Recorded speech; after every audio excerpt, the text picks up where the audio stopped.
is a value exchange. Every friendship, every relationship, every business relationship, there has to be an exchange of value. As you progress through life, if people stay in the same place, you're only giving value and you're not receiving any value back. And you have to be ruthless about those things. Like I have a very curated circle and everybody in my circle is extremely useful and we're extremely successful. And it's a very motivating thing. If you're in a room full of ice cream experts and all they talk about is ice cream, how to move ice cream, how to sell ice cream, different flavors of ice cream, how you make ice cream, you're going to learn a lot about ice cream. If you're in a room full of people who are billionaires, and guess what they're talking about? Money. And guess what you're going to learn about? Money. I don't sit and have pointless conversations with people. I don't even know what people are talking about. If me and my friends meet, we end up talking about the earth and how it can pay us. That's what we talk about. And that's how we manage to make a bunch of money. So you have to be ruthless with your circle. And for people out there who understand this, a lot of people say they understand it, but they genuinely don't. But if you do, and you are trying to progress your circle, you need to find a way to provide value. You need to either join networks like my one on corporative.com, or you need to find a way to provide value. I'll give you an example.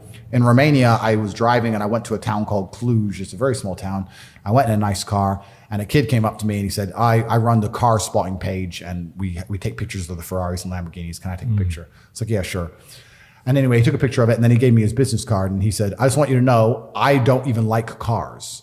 I just knew the best way for me to meet rich people is to take photos of nice cars. It's a great story. I was like, you're smart. Very smart. I hired him. I'm not surprised. He works for me. Yeah. He still works for me for this day. Yeah. He was smart enough to go, well, where's the money over there? Yeah. How do I get close to the money? Oh, they don't want to talk to me. But if I take cool photos of his car, he might want to talk to me. You have to find a way to provide value to people. Yeah. If you provide value and it's a value exchange, you'll do good. But yeah, I say this to people and they go, oh, but my friend, and we have a good time together. Well, if you're going to prioritize your friends by drinking and having fun, then you're going to have a bunch of fucking loser friends. That's your life and that's your life to live. It's fine. Don't complain when the NHS are on strike and you can't get seen and I'm in a private hospital in fucking Saudi. That's your problem. You have to just make your decisions in life and live true to them. But creating a circle is ultra important.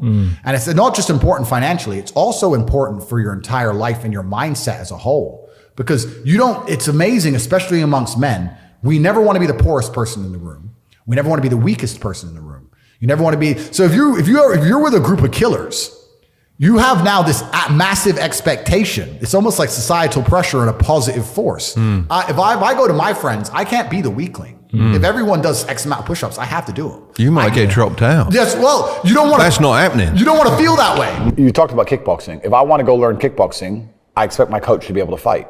If I want to go learn piano, I want to see my piano teacher play piano. Yeah. But people will go to university and learn business from a dude who's never had a business, who's broke.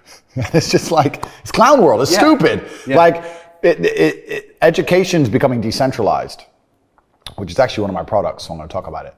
But education is becoming decentralized now with the internet, and the smartest thing you can do is look at somebody's life and go, this guy is living or he's doing exactly what I want to do.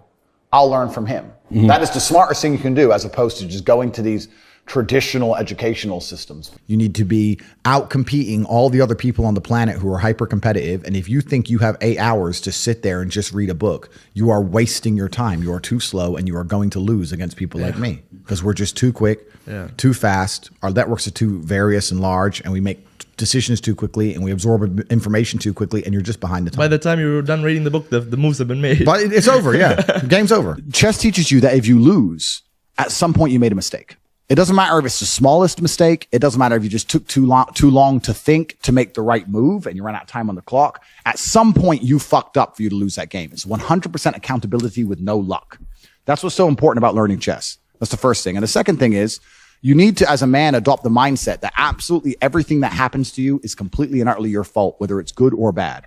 And most men don't have that. Most men don't have that. When the Matrix was attacking me and they were destroying me, when they're calling up my exes trying to get fake fucking charges on me and put me in jail, when they close my bank accounts and I use $10, $11 million, when they ban me across all social medias and lie about me, when they harass my family, I'm sitting there going, this is my fault.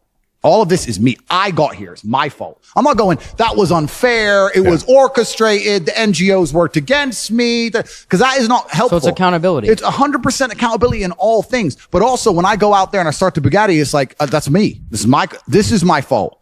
The car is my fault, and the big house is my fault, and everything that ever goes wrong is my Successes fault. and the failures. Yeah, absolutely. You have to take complete and utter accountability for everything. You can't make excuses ever. Yeah. There's never an excuse. And you're right. People try and put things on the outwards on the outside.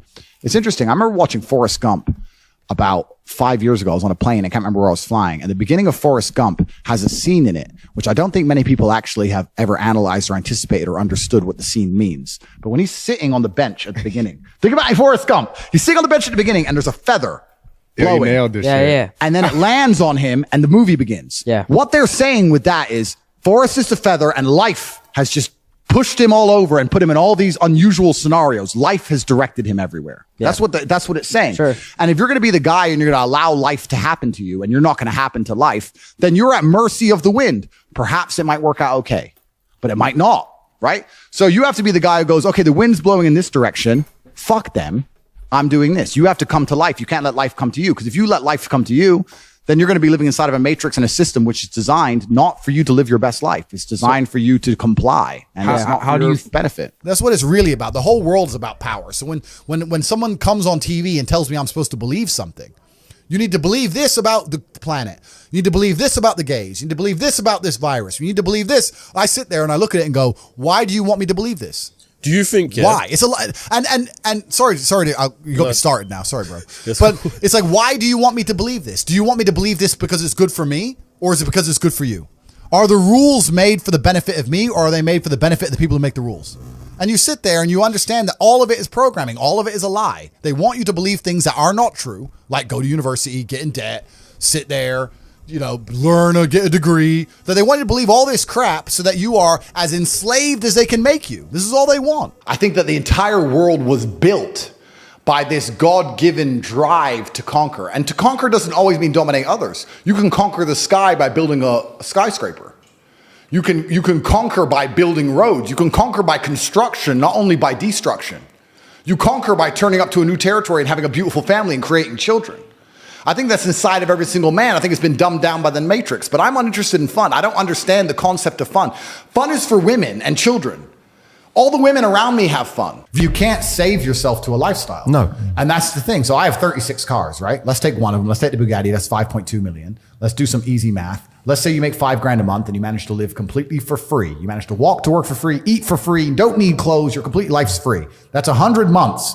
How 100 divided by 12, that's 70 something years. You need to work and save for 70 years to afford one of my 36 cars in one of my 7 houses. You can't save yourself to the top. No. You can only earn your way to the top. So the idea of saving money, a safety net, knowing that you can have peace of mind, taking care of your family or your children, all that I understand. But truthfully, your goal when you wake up shouldn't be like, how do I save more money? That's scared. That's fearful. The universe and God does not reward fearful people or cowardice. There's a degree of cowardice in how do I save more, as opposed to the opposite. Well, I'll just go take more. I'll just go make more. I'll just go make more. If it costs me $400,000 to go see Dan Bilzerian, fine. I'll just go make more money. And it's that attitude. It's that entrepreneurial spirit. It's the abundance mindset. It's the abundance mindset. So money for me is a tool, and I get whatever I want. The brokey days were good days, bro, man. Like I'd get McDonald's and you're laughing with your boys. Yeah. The brokey days are great. And I'm not complaining about being rich. Obviously I worked hard for this and it's a fantastic life I live now.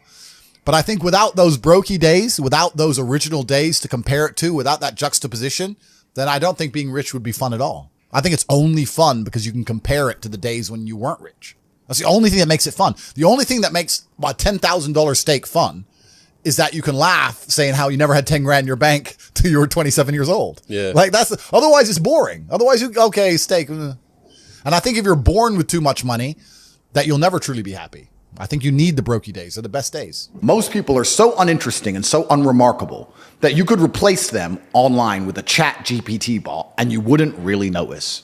Genuinely, that's how boring most humans are. If you're special and remarkable and unique and you're famous or you do whatever, that's different. But most people you could replace with ChatGPT by text, you wouldn't even notice. And that is a free application, which is brand new. Imagine we're going to be in 20 years from now. So we start talking about useless eaters. This has been discussed by very important, very powerful people at length. The same people who are trying to give you the vaccine are talking about the fact that the population of the earth needs to decline. Why do we need, they say it, Bill Gates says it. Why do we need to get rid of people? Well, machines will do it. So why do we need people sitting around who have hopes, dreams, aspirations? They want health care. They want safety, security, children, all of this garbage. We just need somebody to do X job, and a machine can do X job. So what do we need these people for? So then you start looking. I find it weird that Hollywood was the first one to strike about it, but it was about actors. Well, yeah, because have you ever asked ChatGPT to write a movie? Like that? Bro, it's better than anything you've seen in Hollywood in a long time. There's no woke bullshit. There's no trans, lesbian, black, double-dicked fucking hero. So it's great. You know what's so funny is that like this episode is definitely gonna like fuck my account up, but I'm in for it. And this idea of chasing happiness and always being concerned and preoccupied with how happy you are is actually the biggest mistake that a lot of people make, I think, in the world today. Especially men who wake up and go, oh, I don't really feel happy, so I need to get happier. And that's how they end up down a hedonistic path of drugs or alcohol or gambling, chasing pleasure. I don't care how I feel. Yeah. I don't care if I feel happy or sad. It doesn't really affect what I do each day. I do the exact same things. I act the exact same way.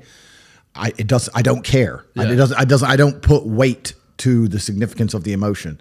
So I always consider myself a happy person, but if I woke up and I was slightly less happy one day than another, it wouldn't affect anything I do, and I wouldn't put any relevance to it. I'm human, and that's life. And so, yeah, am I any happier now that I have hundreds of millions of dollars than before I was broke? Yeah. Not really, but I was never unhappy. I'm the same state that I was then that I am now. I have work to do, and I will do it.